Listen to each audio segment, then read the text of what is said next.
வணக்கம் நண்பா. நீங்கள் வெற்றியை நோக்கிச் செல்ல, வாழ்க்கையில் முன்னேற தயங்கிக் கொண்டே இருந்தால் அதற்கான பாதை உங்களுக்கு தெரியாது. துணிந்து எது நடந்தாலும் பரவாயில்லை, நான் போராட தயாராக உள்ளேன் என்று நினைக்கும் போதே வெற்றிக்கான பாதை உங்கள் கண்முன் தோன்றும். எனவே துணிச்சலை வளர்த்துக் கொண்டால் வாழ்க்கையில் எதையும் சாதிக்கலாம். எப்பொழுதும் மற்றவர்களுக்கு உதவும் குணத்தை கைவிடாதீர்கள். நான் துயரத்தில் இருக்கும்போது எனக்கு யாரும் உதவ முன்வரவில்லை, நான் மட்டும் ஏன் மற்றவர்களுக்கு உதவ வேண்டும் என்னும் எண்ணம் உனக்குள் தோன்றலாம். ஆனால் நீ துயரத்தில் இருந்த வலி உனக்கு தெரியுமல்லவா? அந்த வலியை மற்றவரிடத்தில் அகற்றினால் உனக்குள் மகிழ்ச்சி பிறக்கும். நீ மற்றவர்களுக்கு என்ன செய்கிறாயோ அதையே கடவுள் உனக்கும் தருகிறார். விதி உன்னை கட்டுப்படுத்தினால் தயங்காமல் அதை எதிர்த்து நில். நீ நல்ல வழியில் தான் செல்கிறாய் என்றால் அந்த விதிகளும் மாறும். நீ எழுதுவது தான் உனது தலைவிதி. உன் எண்ணங்களுக்கு ஏற்பவே அது அமைகிறது. முயற்சியும் தன்னம்பிக்கையும் உடைய மனிதன் தன் தலைவிதியை தானே எழுதிக் கொள்கிறான். மற்றவர்கள் விதியை காரணம் கூறி தங்கள் தோல்விகளை சந்திக்கிறார்கள். உன்னால் முடியாது என்று இங்கு பலர் முயற்சியை கைவிடும் அளவிற்கு உன் ஊக்கத்தை குறைக்கும் முயற்சியில் ஈடுபடலாம். ஆனால் அதை ஒரு பொருட்டாக எடுத்துக் கொள்ளாதீர்கள். உங்கள் இலக்கின் மீது முழு கவனத்தையும் வைத்து கடின உழைப்பை கொடுத்தால் வெற்றியை நீங்கள் அடைவீர்கள். உங்களால் முடியாது என்று கூறியவர்கள் முன் முடித்து காட்டுங்கள். அதுவே மிகப்பெரிய வெற்றி. இங்கு அழகாய் இருப்பதெல்லாம் அனைவருக்கும் பிடிப்பதல்ல. ஆனால் நம் மனதிற்கு பிடித்து விட்டால் அது மற்றவர்களுக்கு அழகாக தெரியவில்லை என்றாலும் நமக்கு அழகாக தெரியும். அதுபோல்தான் உன் வாழ்க்கையை உனக்கு பிடித்துவிட்டால் உன் வாழ்க்கை உனக்கு அழகாக மாறும். மற்றவர்களை பற்றி அதிகம் தெரிந்து கொள்ள நினைக்காதே, அது சாத்தியமில்லை. அதே சமயம் உன்னை பற்றி மற்றவர்களிடமும் அதிகம் பகிர்ந்து கொள்ளாதே, அது உனக்கே ஆபத்தாக முடியும். எதையும் பேசும் முன் யோசித்து பேசினால் பல பிரச்சனைகளை தவிர்க்கலாம். ஆனந்தமாக வாழலாம். வாழ்க்கையை அதன் போக்கில் வாழப் பழகு. அதை எதிர்த்தால் என்றுமே போராட்டமே மிஞ்சும். ஒவ்வொரு இரவிற்கு பின்னும் பகல் இருக்கத்தான் செய்கிறது. அதேபோல் துன்பங்களையும் நம்மால் கடக்க முடியும். துன்பங்கள் நிலையானது அல்ல, அதுவும் கடந்து போகும். துன்பங்களை கடந்தால் இன்பமான வாழ்க்கை நமக்காக காத்து கொண்டு இருக்கும். அதுவரை பொறுமையுடன் இருங்கள். இந்த உலகில் உள்ளொன்று வைத்து புறமொன்று பேசும் மனிதன் நல்லவனாக தெரிவதும், மனதில் பட்டதையெல்லாம் பேசும் மனிதன் கெட்டவனாக தெரிவதும் தான் நிகழ்கிறது.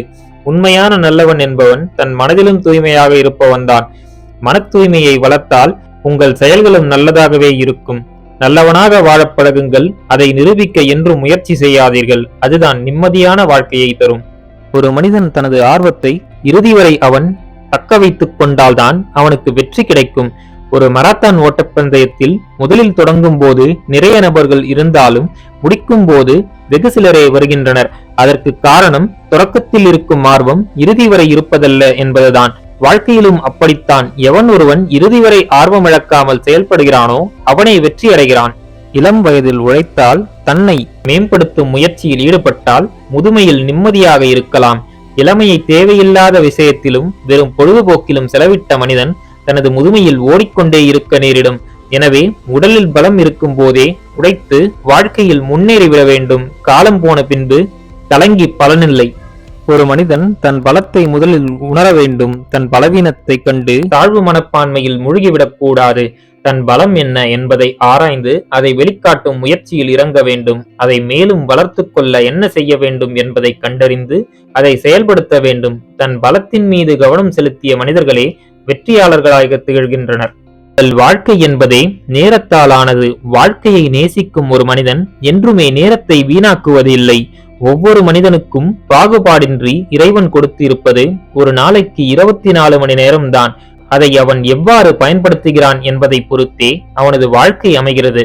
ஒரு மனிதன் உயர்வதும் தாழ்வதும் அவன் தன் நேரத்தை கையாளும் முறையில்தான் தீர்மானிக்கப்படுகிறது. இந்தியர்கள் கடிகாரத்தில் மணியை மட்டும் பார்க்கிறார்கள். அமெரிக்கர்கள் மணியோடு சேர்த்து நிமிடத்தையும் பார்க்கிறார்கள். ஐரோப்பியர்களும் ஜப்பானியர்களும் நிமிடத்தோடு சேர்த்து வினாடிகளையும் பார்க்கிறார்கள். நேரத்தின் முக்கியத்துவத்தை புரிந்து கொள்ளுங்கள். காலையில் சீக்கிரம் எழுந்து தன் தூக்கத்தை வென்ற ஒரு மனிதனால் தான் தன் வாழ்க்கையிலும் வெற்றி பெற முடியும். வெற்றி பெறும் வரை குதிரை வேகத்தில் ஓடு. வெற்றி பெற்ற பின் குதிரையை விட வேகமாக ஓடு. வெற்றி பெறுவது கடினம்தான், ஆனால் அதை தக்க வைத்துக் கொள்வது அதைவிட கடினம். ஒரு முறை வெற்றி பெற்றதும் உழைப்பை நிறுத்திவிடக் கூடாது. தொடர்ந்து உழைத்தால்தான் கிடைத்த வெற்றியை தக்க வைத்துக் கொள்ள முடியும்.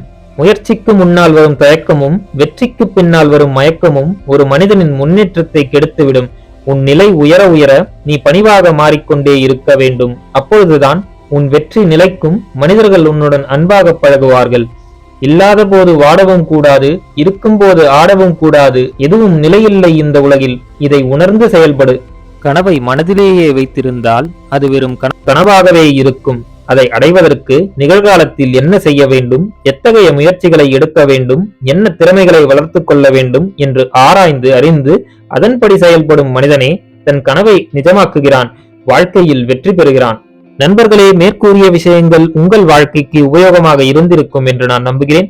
இந்த வீடியோ உங்களுக்கு பிடித்திருந்தால் லைக் பண்ணுங்க, உங்க ஃப்ரெண்ட்ஸ் அண்ட் ஃபேமிலியோட ஷேர் பண்ணிக்கோங்க. நம்ம சேனலை இன்னும் நீங்க சப்ஸ்கிரைப் பண்ணலனா சப்ஸ்கிரைப் பண்ணி பக்கத்துல இருக்க பெல் ஐகானை பிரஸ் பண்ணிக்கோங்க. அப்பதான் நாங்க போடுற வீடியோஸ் உங்களுக்கு நோட்டிபிகேஷனா வரும். நான் உங்களை அடுத்த வீடியோல சந்திக்கிறேன். நன்றி, வணக்கம், வாழ்க வளமுடன்.